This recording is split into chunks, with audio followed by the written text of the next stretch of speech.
Hai Sobat Tilil semua, apa kabar kalian?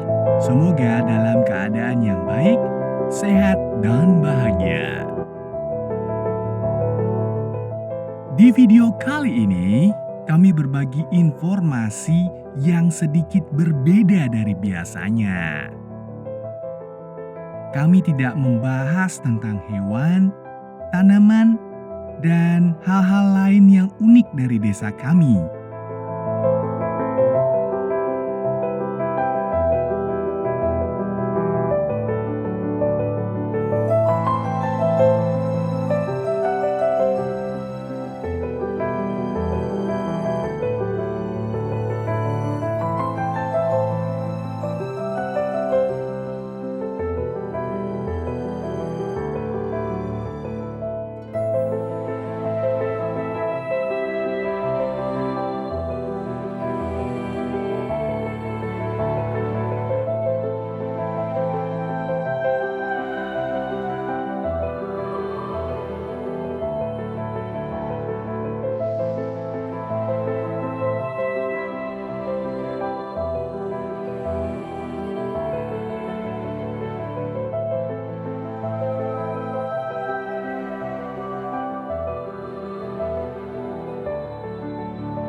Kali ini kami ingin berbagi video tentang salah satu hobi kami selain memancing ikan, yaitu mendaki gunung.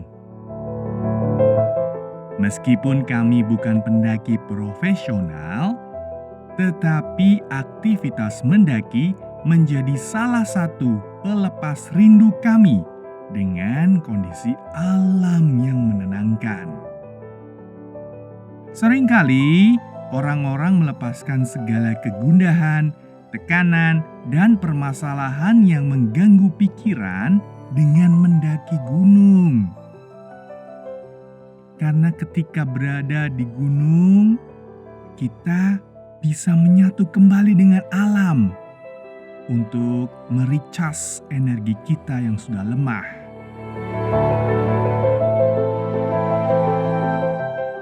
Dan tujuan pendakian kami kali ini adalah ke puncak Gunung Gede dan Gunung Pangrango yang berada di kawasan Taman Nasional Gunung Gede Pangrango. Alasan kami mendaki ke gunung yang terletak di Provinsi Jawa Barat ini adalah karena tidak jauh dari lokasi kami. Kami sengaja mencari yang dekat dengan lokasi tempat tinggal kami. Istilah kerennya short getaway.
Selain itu, di kawasan Taman Nasional Gunung Gede dan Pangrango terdapat bunga edelweiss. Benar, tempat ini merupakan salah satu kawasan perlindungan yang terakhir untuk bunga edelweiss di Indonesia.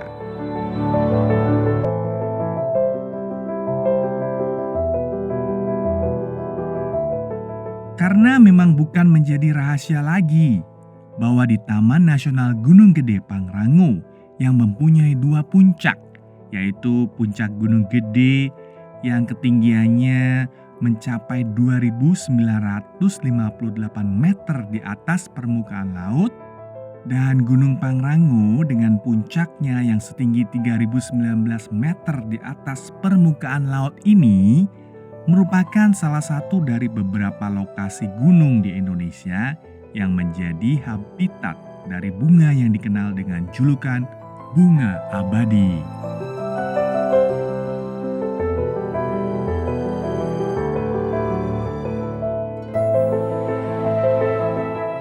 Pesona bunga edelweiss telah memikat banyak orang, dari para wisatawan dalam negeri hingga luar negeri. Termasuk juga menjadi daya tarik yang spesial bagi para pencinta lingkungan dan para pendaki. Namun, sayang sekali, keberadaan bunga edelweiss yang ada di Indonesia sudah mulai tergolong dalam kondisi yang kritis dan mengkhawatirkan. Bisa dikatakan hampir terancam punah. Sedih bukan? Ini semua karena ulah kita juga, para manusia. Entah karena kurang pengetahuan tentang bunga ini, atau justru karena ketidakpedulian kita. Tidak sedikit para pendaki atau wisatawan dan bahkan penduduk lokal di sekitar pegunungan tersebut memetik bunga edelweiss dalam jumlah yang banyak dan bahkan menjualnya sebagai souvenir. Memang pesona bunga edelweiss ini mudah memikat hati kita. Itulah kenapa di Gunung Bromo dan Tengger, penduduk lokal di sekitarnya menjual sebagai souvenir kepada para wisatawan yang berkunjung. Karena saking banyaknya yang memetik dan menjualnya, maka bunga edelweiss ini di Taman Nasional Gunung Bromo Tengger Semeru sudah resmi dinyatakan punah. Sayang sekali bukan? Bagi kalian yang belum pernah melihat secara langsung seperti apa indahnya bunga edelweiss, selain di kawasan Taman Nasional Gunung Gede Pangrango, kalian masih bisa melihatnya di gunung lain di Indonesia, seperti di Gunung Lawu, Gunung Rinjani, Gunung Sindoro, Gunung Semeru, Gunung Papandayan, dan Gunung Merbabu. Selain di dalam negeri, di luar negeri juga ada. Tetapi spesiesnya berbeda dengan yang ada di Indonesia. Bunga edelweiss yang tumbuh di Indonesia tergolong dalam spesies Anaphalis javanica atau disebut juga edelweiss Jawa. Sedangkan yang ada di Eropa atau di negara lain biasanya tergolong dalam spesies Leontopodium alpinum yang juga dijadikan sebagai bunga nasional oleh negara Austria.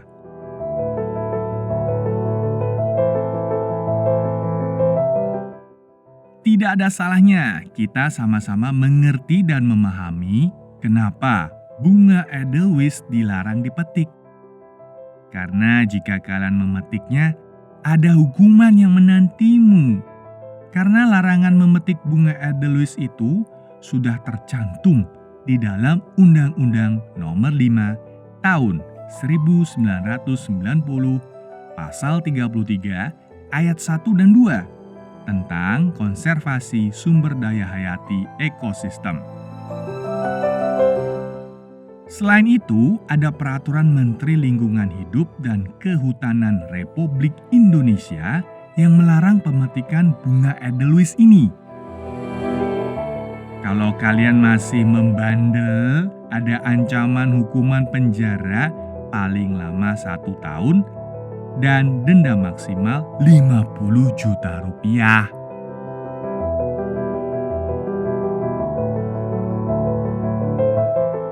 Selain dari segi hukum, berikut adalah beberapa fakta menarik dan unik tentang bunga edelweiss yang semoga mampu membuat kalian untuk bersama-sama menjaga dan melestarikan bunga edelweiss ini. Berdasarkan catatan, pernah ditemukan tanaman edelweiss setinggi 8 meter dengan diameter lubang lebih dari 15 cm di Gunung Sumbing, Jawa Tengah. Wow, besar dan tinggi banget. Menurut catatan dari Amir Hamzah dan M. Toha ini, tanaman setinggi 8 meter tersebut diperkirakan sudah berumur lebih dari 100 tahun.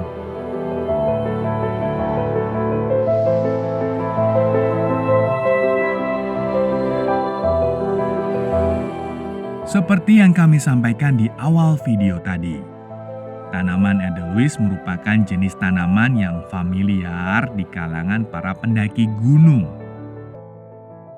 Ada beberapa gunung di Indonesia yang bisa menjadi destinasi kalian untuk melihat indahnya bunga edelweiss ini atau bunga abadi, yaitu di Taman Nasional Gunung Gede Pangrango, tepatnya di alun-alun Surya Kencana. Kemudian di Gunung Sumbing menjelang ke puncak, lalu di Gunung Lawu melalui Candi Ceto di Pasar Dieng, dan Gunung Merbabu di Sabana II.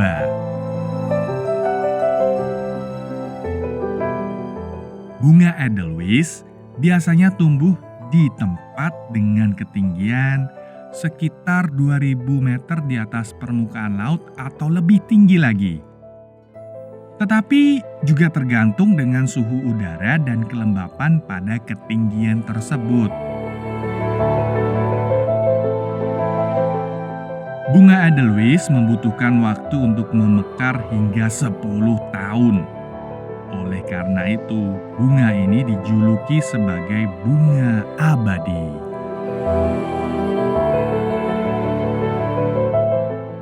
Di dalam tanaman ini mengandung hormon etilen yang bisa mencegah kerontokan kelopak bunga dalam waktu yang sangat lama. Oleh karena itu, bunga edelweiss ini mekarnya lama.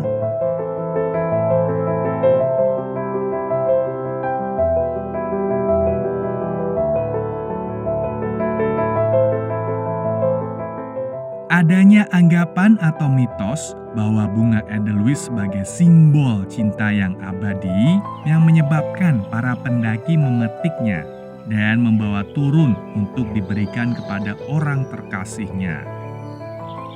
Belum lagi ada juga anggapan dan alasan estetis dan spiritual yang mendorong mereka melakukan untuk memetik bunga edelweiss.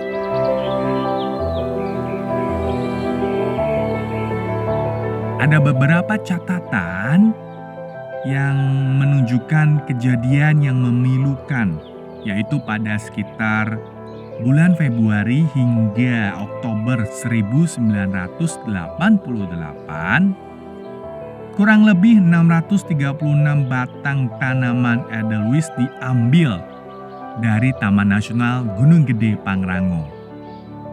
Ada juga kejadian pada September 2004. Bunga edelweiss dijarah di kawasan Dieng Wonosobo yang menyebabkan keberadaan bunga ini nyaris punah.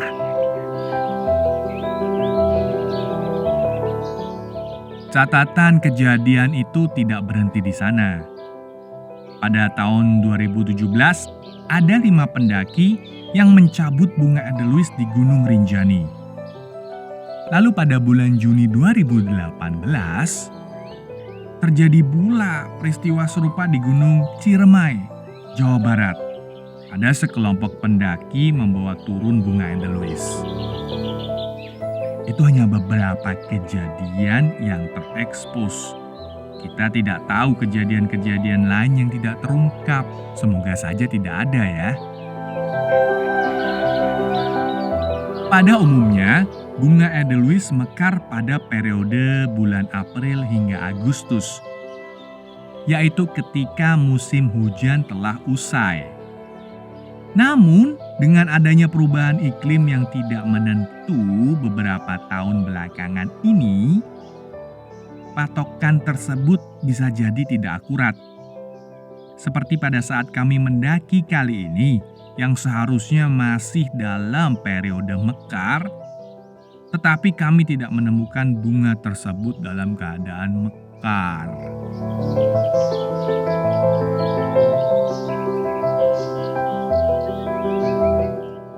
Berdasarkan catatan yang ada, bunga edelweiss di Indonesia pertama kali ditemukan oleh seorang pria berkebangsaan Jerman sekitar lebih dari 200 tahun yang lalu ketika dia berada di lereng Gunung Gede, Jawa Barat.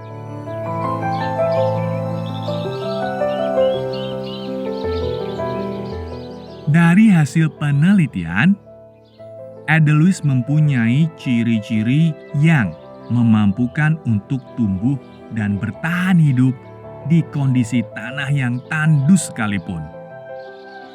Karena bunga edelweiss mampu membentuk mikoriza yang dapat memperluas kawasan yang dijangkau oleh akar-akarnya dan mampu meningkatkan efisiensi dalam mencari unsur atau zat hara yang dibutuhkan untuk tanaman tumbuh dan berkembang.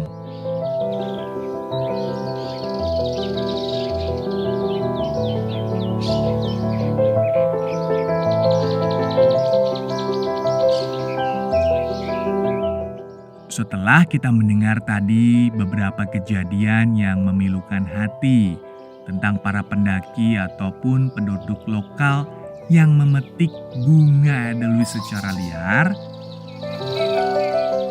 sekarang ada kabar baiknya, yaitu sejumlah tempat budidaya bunga edelweiss telah berhasil melestarikan tanaman tersebut. Seperti di wilayah Pegunungan Dieng, lereng Gunung Bromo, dan Desa Besakih.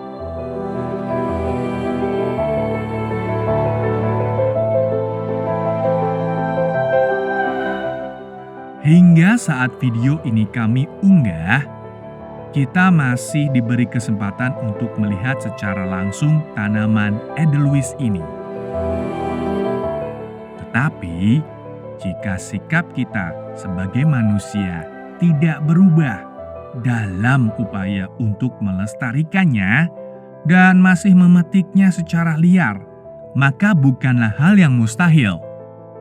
Dalam beberapa tahun ke depan, keindahan bunga edelweiss ini sudah tidak dapat lagi disaksikan secara langsung oleh anak dan cucu kita. Ironis jika bunga yang mempunyai julukan sebagai bunga abadi ini, tetapi justru kelestariannya tidak abadi, dikarenakan ulah manusia yang nakal dan bandel. Jadi, mari kita bersama-sama menjaga dan melestarikan keanekaragaman hayati yang ada di alam Nusantara Indonesia. Bukan hanya tanaman edelweiss saja, tetapi kekayaan alam lain yang menjadi ciri khas bangsa kita perlu kita jaga dan lestarikan bersama-sama. Jangan sampai punah. Cukup dengan kita lihat, kemudian kita abadikan dengan memotretnya, tetapi jangan dipetik. Ingat itu, kita hentikan mulai sekarang ya teman-teman.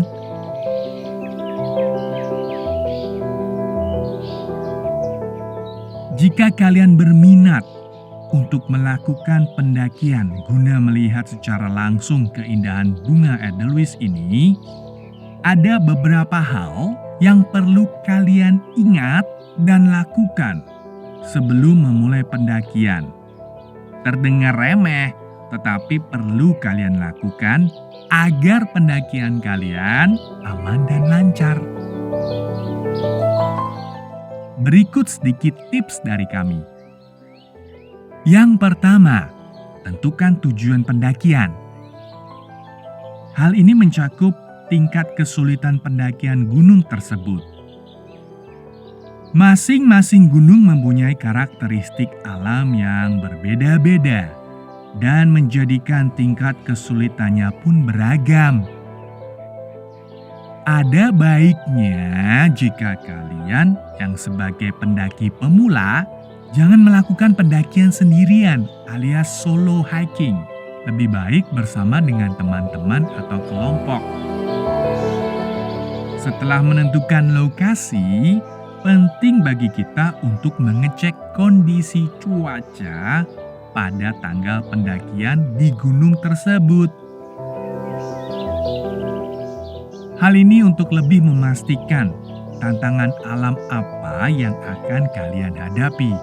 Mungkin saja hujan, mungkin saja berkabut, mungkin saja cuaca panas, atau kondisi cuaca lainnya.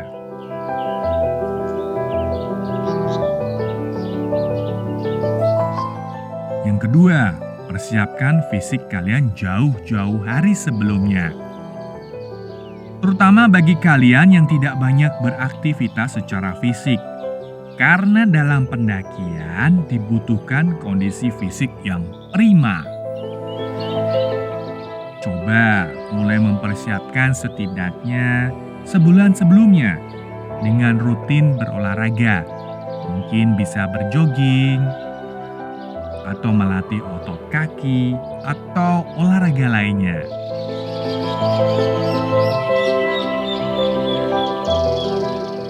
Yang ketiga, persiapkan barang-barang yang akan kalian bawa. Barang-barang yang esensial, barang-barang yang penting, barang-barang yang bisa menjadi penunjang kelangsungan hidup kalian di gunung, bukan barang-barang yang berlebihan. Karena jika kalian terlalu banyak membawa barang, hal itu justru akan menghambat perjalanan kalian dalam mendaki. Barang-barang yang penting seperti misalnya jaket, baju ganti, baju hangat, jas hujan, sleeping bag, makanan, minuman, dan juga barang pribadi seperti obat-obatan, terutama bagi kalian yang mempunyai kondisi kesehatan tertentu.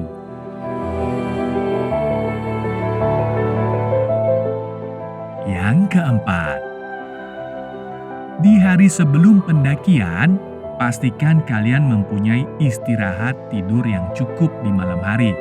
Jangan sampai kalian berangkat dalam keadaan mengantuk dan lemas, karena di hari sebelumnya kalian begadang menonton pertandingan sepak bola, atau begadang menyelesaikan menonton serial drama kesukaan kalian. Jangan, istirahat yang cukup agar kondisi bugar. Dan jangan lupa memberi kabar ke orang terdekat atau keluarga kalian tentang rencana pendakian kalian agar mereka tidak khawatir.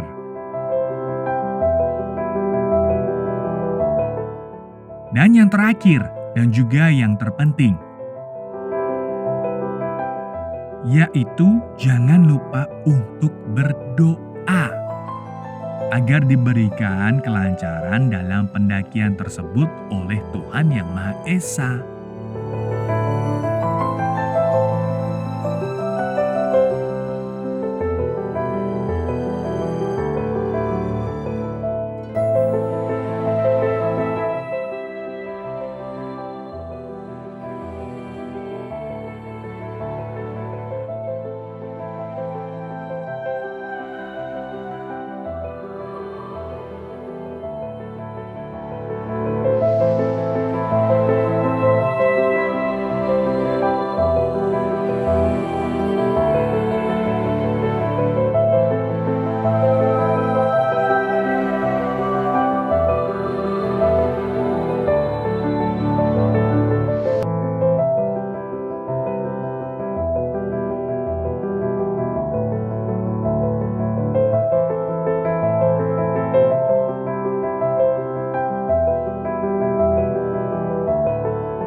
Demikian video untuk episode kali ini.